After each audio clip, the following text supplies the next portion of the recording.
یا کتنے لوگ ایسے ہیں جس میں یہ کہے کہ ہم نے اپنی بیٹیوں کا اور اپنی بہنوں کا حصہ وراثت میں نکالا ہے.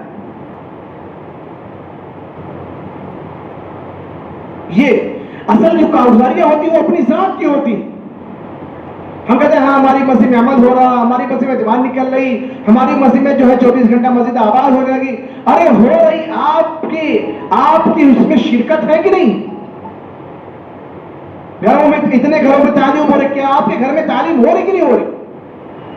اگر ہے تو آپ کارگزاری میں پکے, اگر نہیں ہے تو کارگزاری تو ہے لیکن آپ کی نہیں. تو کبھی کبھی یہ بیٹھا کریں, سوچا کریں کہ یہ اللہ نے جو ہمیں وقت دیا ہے, اس وقت میں جو ہم کیا کر سکتے ہیں جس کے ذریعے سے ہمیں بھی اور ہمارے ذریعے سے امت کو ایک ایسا راستہ مل جائے اور ایسی ڈگر مل جائے اور ایسی راہ ہموار کر دے جس کے ذریعے سے ہر شخص کو اسلام پر اور دین پر, شریعت پر, اللہ کے حکم پر اور نبی کے طریقوں پر چلنا آسان ہو جائے, جو ہمارے بعد ہمارے نجات کا ذریعہ ہو جائے. اس لیے وہ منافقت والی صفات نکال کر وہ ایمانی صفات پیدا کرنے کے لیے حضرت مولانا رحمۃ اللہ نے فرمایا, کسی ان سے کہا کہ بتائیے آپ دعوت کی محنت پہ کتاب لکھ دیں. فرمایا میں نے لکھ دی حیات الصحابہ, آپ پڑھیں, اس میں دیکھیں گے آپ کسی صحابی کی زندگی اٹھائیں گے, دنیا کا آج موجودہ کوئی شخص ایسا ہو, ملازم ہو, نوکر ہو, کھیتی باڑی والا ہو, چاہے جو ہے لنگڑا لولا ہو, اندھا ہو, کالا ہو, پیرا ہو, چل نہیں سکتا, بیمار ہو, کیسا بھی آدمی ہو, اس آدمی کی زندگی کا حل اس میں موجود ہے کہ وہ کیسے چلے گا اسلام پر, وہ کیسے دین کی محنت کرے گا. واقعہ لکھے حضرت عمر بن جموح کے, وہ ایک پیر سے لنگڑے تھے, ہم جائیں گے اللہ کے راستے, کیوں جاؤ گے, کیسے جا سکتے؟ فرمایا نہیں, ہم چاہتے ہیں کہ اپنے انہی ایک لنگڑے پیروں سے چلے تاکہ اللہ کے ہاں ہم حاضر ہو اور اللہ ہم پر رحم کا معنی فرمائے اور جنت میں ہم دوڑے. نابینا صحابی آ رہے, نابینا صحابی عبداللہ بن مکتوم رضی اللہ عنہ, اے اللہ کے نبی صلی اللہ علیہ وسلم ہم بھی اللہ کے راستے میں جائیں گے. حضور فرمایا تمہیں تو کچھ دکھائی نہیں دے رہا, کیا کرو گے؟ ہر شخص یہ چاہ رہا تھا کہ ہمارے ذریعے سے کچھ نہ کچھ دین کا فائدہ ہو جائے, ہمارے ذریعے سے کچھ نہ کچھ لوگ ہدایت پا جائیں, ہمارے ذریعے سے کچھ نہ کچھ اللہ کے رسول کا پیغام دنیا میں عام ہو جائے. فرمایا کہ اللہ کے نبی صلی اللہ علیہ وسلم انہوں نے اپنا کام تلاش کیا, جیسے ہمارے یہاں تشکیل ہوتی ہے نا, لوگ بغلے تلاش کرتے ہیں اور بہانے تلاش کرتے ہیں کہ کہیں ہم پر نظر نہ پڑ جائے, ہمارا نام نہ لیا جائے, کہیں ایسا نہ ہو ہماری تشکیل ہو جائے. وہاں صحابہ کام خود تلاش کرتے تھے. فرمایا اللہ کے نبی صلی اللہ علیہ وسلم میرے ذہن میں کام آیا. فرمایا کیا کام؟ فرمایا کہ جب کفر کی اور اسلام کی سب بندی ہو جائے, مارکا تھا, جب میدان میں دونوں صفیں آمنے سامنے ہو جائے, اس وقت اسلام کا جھنڈا میرے ہاتھ میں دے دینا.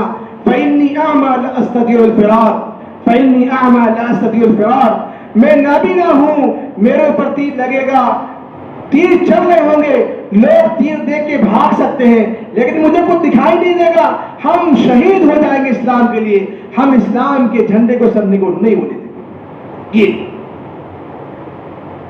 ایک صحابی آئی اللہ کے نبی کے پاس, اے اللہ کے رسول صلی اللہ علیہ وسلم یہ ننھا بچہ میرے گھر میں ہے, اس کو آپ اپنے ساتھ اللہ کے راستے میں لے جائیں. حضور فرمایا یہ ننھا بچہ یہ کیا کر سکتا ہے؟ اس عورت نے خود بتایا میرے گھر کے جتنے مرد تھے اللہ پچھلی جنگ میں اللہ کے راستے میں شہید ہو گئے, یہ ننھا بچہ تھا کہ یہ بھی شہید ہو اور اللہ کے ہم کہہ سکے اللہ میرے گھر کے سارے مرد, یہاں تک کہ ننھا دودھ پیتا بچہ بھی شہید ہو گیا. فرمایا پھر بھی اسے لے جانے میں دشواری ہے, اس کو سنبھالنا ایک کام. اس عورت نے ایک عجیب جواب دیا کہ اے اللہ کے نبی صلی اللہ علیہ وسلم, اے اللہ کے نبی صلی اللہ علیہ وسلم آپ اسے لے جائیں, ادھر سے نیزے چلیں گے, تلواریں چلیں گی اور تیر آئیں گے, میرے بچے کو ڈھال بنا لینا, میرا بچہ شہید ہو جائے گا.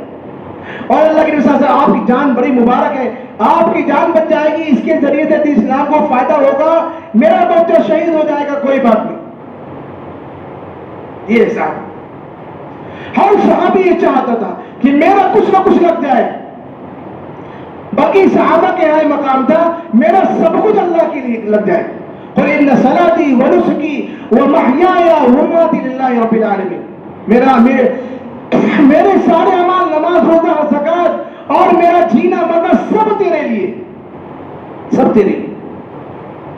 یہ جذبہ پیدا ہونا مقصود ہے کہ ہمارے دلوں کے اندر یہ جذبہ پیدا ہو کہ نہیں ہم دنیا میں صرف دنیا کی زندگی کے لیے نہیں آئے ہیں، اس دنیا میں آئے ہیں اس لیے آئے ہیں کہ اللہ کا کلمہ دنیا میں آخری شخص جو آباد ہے اور دنیا کے سب سے آخری وقت میں جو آئے گا، صبح قیامت میں جو بچہ پیدا ہوگا اس بچے تک بھی اللہ کے کلمے کی آواز پہنچ جائے۔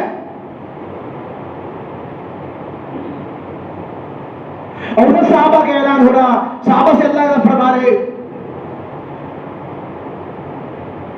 کہ تم کیا کر سکتے ہو دین اسلام کے لیے؟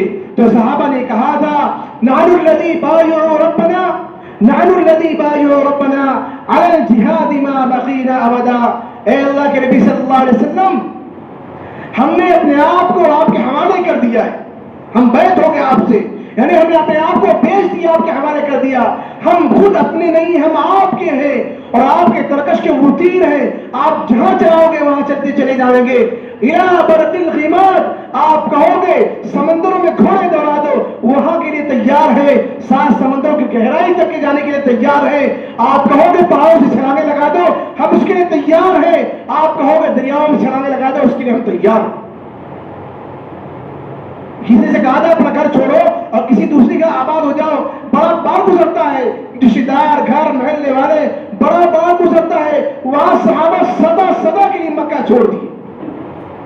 آسان بات ہے، جہاں کعبہ ہو، جہاں 1,00,000 نمازوں کا ثواب مل رہا ہو، اس کو چھوڑنا آسان بات ہے۔ اور اس سے بڑی بات یہ ہے کہ اللہ کے نبی کی صحبت کو صحابہ نے چھوڑا، مدینے سے باہر ہو گئے۔ یہ اس سے بڑا مشکل مسئلہ ہے کہ حضور کے ہر وقت دیدار کریں گے، حضور کے ساتھ نماز پڑھیں گے، حضور سے علم سیکھتے رہیں گے، حضور کی صحبت ملتی رہے گی، یہ سب سے بڑی چیز ہے۔ لیکن حضور کی طرف سے اعلان ہو رہا ہے فلاں ہے تمہیں وہاں جانا ہے، تیار تیار۔ یہ نہیں سوچا کہ یہاں 50,000 نمازوں کا ثواب ملے گا، یہ نہیں سوچا کہ حضور کی صحبت ہے، حضور کی زیارت ہے، اور یہ نہیں سمجھا کہ حضور کا شہر ہے، لیکن نہیں، ساری محبتوں کو قربان کر دے ایک جھٹکے میں۔ 10-12 ہزار قبریں صحابہ کی مدینے میں، باقی 100 لوگ نہ صحابہ پوری دنیا میں بکھر گئے، پوری دنیا میں بکھر گئے۔ آپ دیکھیں افریقہ کا علاقہ، وہاں آج پہنچنا مشکل ہوتا ہے۔ ایسے ایسے جزیرے، ایسے ایسے علاقے، ایسے ایسے ٹاپو اور ایسے ایسے سمندر کے جو ہے سمندری جنگلات، وہاں ان کی قبریں آج موجود ہیں، اس بات کی گواہی دے رہی ہیں کہ یہاں اس زمانے میں آئے تھے جس زمانے میں یہ کوئی انتظامات نہیں تھے۔ آج بڑے بڑے جہاز ہیں، ہوائی جہاز ہیں، آج پہنچنا وہاں مشکل ہو رہا، اس زمانے میں وہ کشتیوں سے گئے تھے، کشتیوں سے گئے۔ اور افریقہ کیا گھنا جنگل اور گھنا علاقہ جہاں لوگ گزر نہیں سکتے تھے، وہاں عقبہ بن نافع رضی اللہ عنہ کی جماعت گئی، اعلان کیا یا ایتھا السباع والحشرات نحن اصحاب النبی صلی اللہ علیہ وسلم ارحلوا عنا فإن قوم نازلون فإن وجدناه بعد قتلنا۔ اے جنگل کے رہنے والے جانوروں، ہم مہمان رسول ہیں، ہم جو ہے خادمان رسول ہیں، ہم نبی صلی اللہ علیہ وسلم کے اشارے پر یہاں آئے ہوئے ہیں، آپ صلی اللہ علیہ وسلم کے پیغام کو دنیا کو پہنچانے کے لیے آئے ہیں۔ شہر والے نے مجھے رہنے نہیں دیا، ہم اس جنگل میں قیام کرنا چاہتے ہیں۔ شہر والے کہیں یہ سب بیوقوف ہیں، ابھی جنگل سے گزریں گے سارے جانور انہیں پھاڑ نوچ کے ختم کر دیں، جبکہ لوگ دیکھ رہے ہیں، شور مچا رہے کہ دیکھو ان کے ساتھ کیا معاملہ ہوتا ہے۔ ادھر امیر لشکر نے اعلان کیا یا ایتھا السباع والحشرات، اے جنگل کے رہنے والے موذی جانوروں، چرند پرندن، ہم جو ہے عام انسان نہیں ہیں، ہم غلامان نبی صلی اللہ علیہ وسلم غلام، اور ہمیں اس جنگل کی یہاں ضرورت، اس علاقے کی، یہ علاقہ خالی کرو، آج ہمیں ہماری جماعت یہاں قیام کرے گی، اور ہم اعلان کریں، میرے اعلان کے بعد اگر کوئی ایک شخص یہاں ٹھہرا رہا اسے ہم مار دیں گے، قتل کر دیں گے۔